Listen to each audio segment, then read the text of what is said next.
क्या आप जानते हैं जिस धरती पर आज हम खड़े हैं उसकी कहानी 5000 साल पुरानी है। ये सिर्फ एक देश नहीं, ये सभ्यताओं, सम्राटों और क्रांतिकारियों की गाथा है। आइए जानते हैं भारत कैसे बना विश्व की सबसे महान सभ्यता।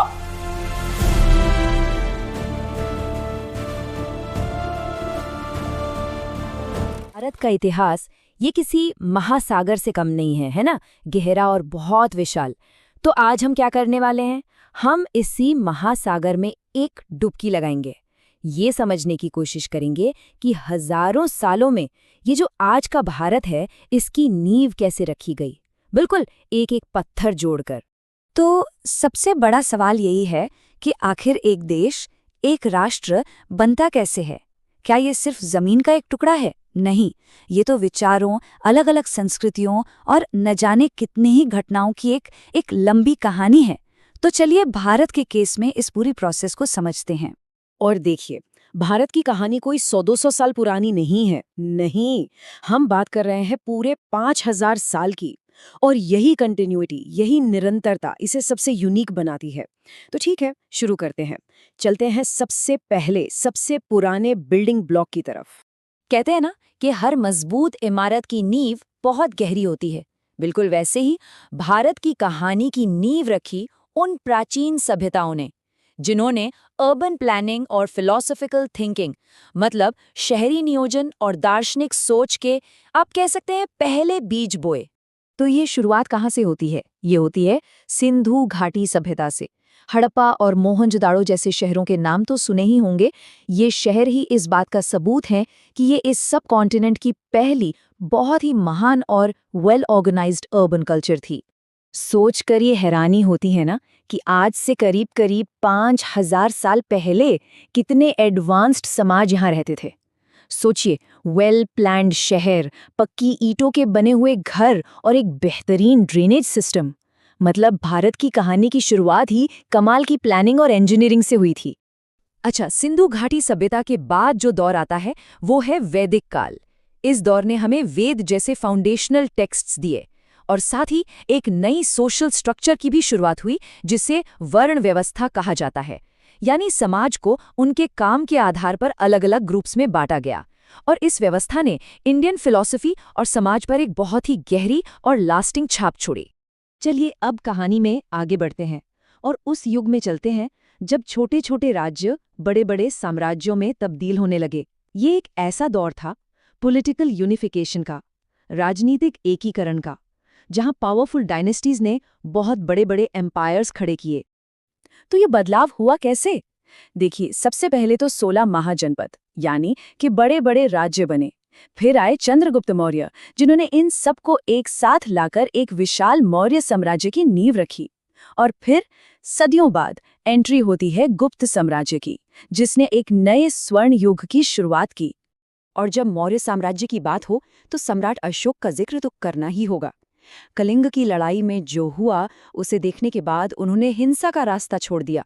उन्होंने शांति और धम्म यानी नैतिक आचरण का रास्ता अपनाया और पूरे एशिया में बौद्ध धर्म को फैलाया।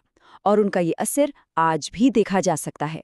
मौर्य साम्राज्य के बाद भारत ने एक और जबरदस्त दौर देखा, गुप्त काल।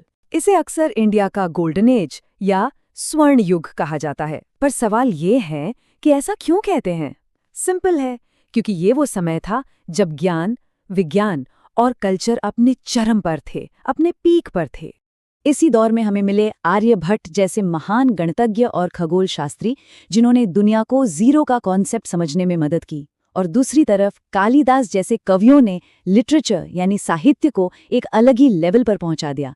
तो यकीनन ये भारत की इंटेलेक्चुअल हेरिटेज का एक बहुत ही जरूरी बिल्डिंग ब्लॉक था। तो अब हम आ गए हैं मध्यकाल में। ये एक ऐसा दौर था जब नए शासक आए और जाहिर है वो अपने साथ नई संस्कृतियां भी लेकर आए। ये असल में कल्चर्स के मिलने का समय था, एक संगम था। और इसी संगम से आर्किटेक्चर और समाज के नए नए रूप सामने आए। साल था 1206। कुतुबुद्दीन ऐबक ने दिल्ली सल्तनत की स्थापना की और यहीं से भारत में इस्लामी शासन की शुरुआत हुई। ये एक बहुत बड़ा पॉलिटिकल और कल्चरल शिफ्ट था, जिसने आने वाली कई सदियों के लिए भारत का नक्शा ही बदल कर रख दिया। दिल्ली सल्तनत के बाद आया मुगल साम्राज्य। इसके फाउंडर थे बाबर, जिन्होंने मिलिट्री पावर के दम पर इसकी नींव रखी। लेकिन अकबर जैसे शासकों ने एक अलग रास्ता अपनाया। उन्होंने धार्मिक सहिष्णुता और अलग-अलग कल्चर्स को साथ लाने पर जोर दिया और इसी वजह से ये साम्राज्य इतना मजबूत बन पाया। और हाँ, मुगलों की बात हो और आर्किटेक्चर का जिक्र न हो, ये तो हो ही नहीं सकता। उनकी सबसे फेमस लेगेसीज में से एक है उनकी शानदार वास्तुकला, ताजमहल जैसी इमारतें। आज भी उस दौर की कला और कल्चर की महानता की कहानी सुनाती हैं। यहाँ से कहानी एक बहुत ही अहम मोड़ लेती है। अब हम उस दौर की बात करेंगे जब ब्रिटिश प्रभाव बढ़ने लगा और फिर उसी के जवाब में सेल्फ रूल यानी स्वशासन के लिए एक ऐसा आंदोलन खड़ा हुआ जैसा पहले कभी नहीं हुआ था। तो इसकी शुरुआत कैसे हुई? एक ट्रेडिंग कंपनी से जिसका नाम था ब्रिटिश ईस्ट इंडिया कंपनी। लेकिन 1757 में जो प्लासी की लड़ाई हुई, उसके बाद उनका असर बहुत तेजी से बढ़ा और धीरे धीरे भारत कॉलोनियल रूल यानी औपनिवेशिक शासन के कब्जे में आ गया। लेकिन इस शासन के खिलाफ एक बहुत ही पावरफुल फ्रीडम मूवमेंट भी खड़ा हुआ। और देखिए, इस आंदोलन के कई चेहरे थे। एक तरफ महात्मा गांधी थे अपने अहिंसा और सत्याग्रह के रास्ते के साथ, तो दूसरी तरफ भगत सिंह जैसे क्रांतिकारियों का बलिदान था और सुभाष चंद्र बोस की आज़ाद हिंद फौज का संघर्ष भी था। मतलब ये एक मल्टी डायमेंशनल लड़ाई थी जिसके कई पहलू थे। और अब हम पहुंच चुके हैं कहानी के आखिरी हिस्से में, एक आज़ाद देश का जन्म और मॉडर्न दुनिया में उसका सफ़र। 15 अगस्त 1947 ये सिर्फ एक तारीख नहीं है, ये सदियों के संघर्ष, अनगिनत बलिदानों और करोड़ों सपनों के सच होने का दिन है। वो दिन जब भारत आज़ाद हुआ। लेकिन देखिए, आज़ादी मिलना तो बस पहला कदम था। असली काम तो अब शुरू होना था, राष्ट्र निर्माण का। और इसी दिशा में 26 जनवरी 1950 को भारत का संविधान लागू हुआ। इसी संविधान ने भारत को एक सॉवरेन डेमोक्रेटिक रिपब्लिक बनाया और सच कहें तो ये मॉडर्न इंडिया का सबसे मजबूत और सबसे जरूरी बिल्डिंग ब्लॉक है। और इसी मजबूत संवैधानिक नींव पर आज़ाद भारत ने एक नई उड़ान भरी। साइंस और स्पेस से लेकर आईटी और इकोनॉमी तक भारत ने हर फील्ड में जबरदस्त तरक्की की है और आज ये तरक्की पूरी दुनिया के लिए एक मिसाल है। तो 5000 सालों के इस लंबे सफर ने इस देश की एक मजबूत इमारत तैयार की है, सिंधु घाटी से लेकर आज के डिजिटल इंडिया तक। अब सबसे बड़ा सवाल ये है कि इस शानदार इमारत में अगला बिल्डिंग ब्लॉक कौन सा जोड़ा जाएगा?